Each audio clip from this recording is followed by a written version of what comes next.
What's up everybody? I'm pleased to announce the new solo travel blog apparel shop.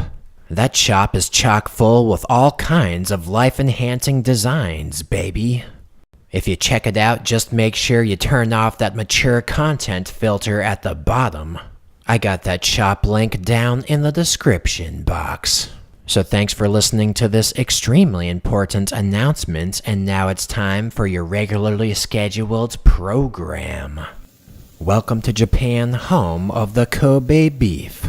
If you want to see some choice quality animal flesh, then you've come to the right place.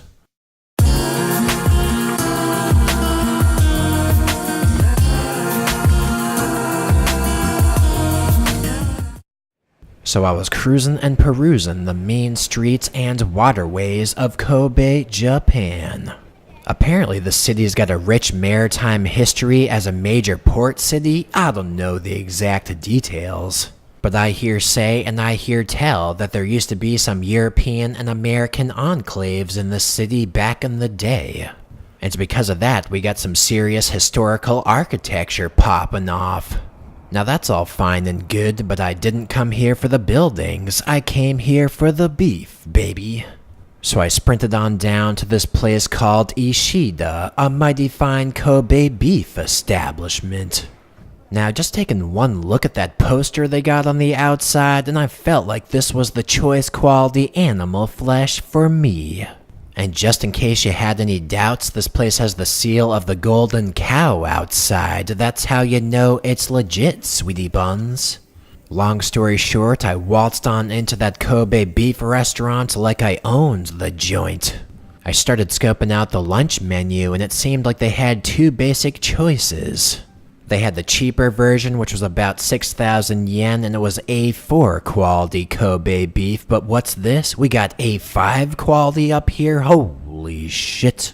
Supposedly that's the best quality that money can buy, so I figured I'd give it a go. Now, while I was waiting for that meat to come out, they brought out two sides of meat.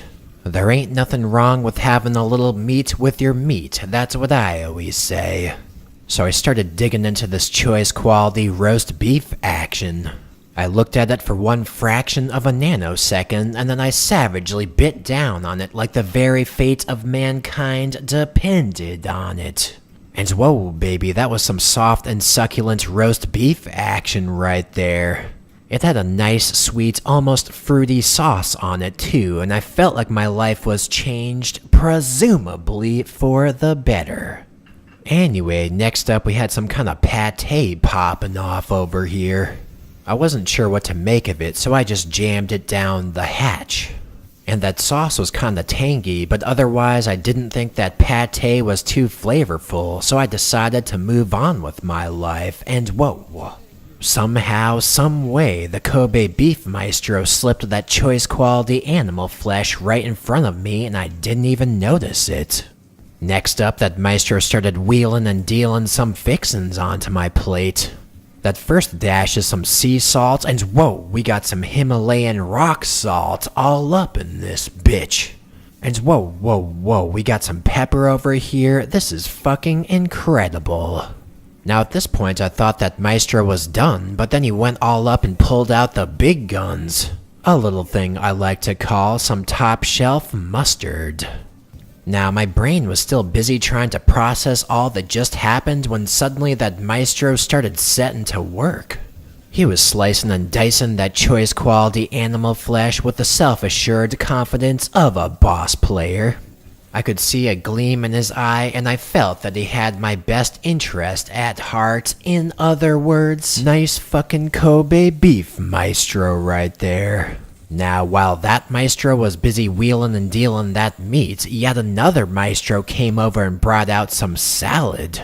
Seems to me like there's too many maestros to keep track of over here. I'm in a pretty maestro-rich environment, that's all I'm trying to say.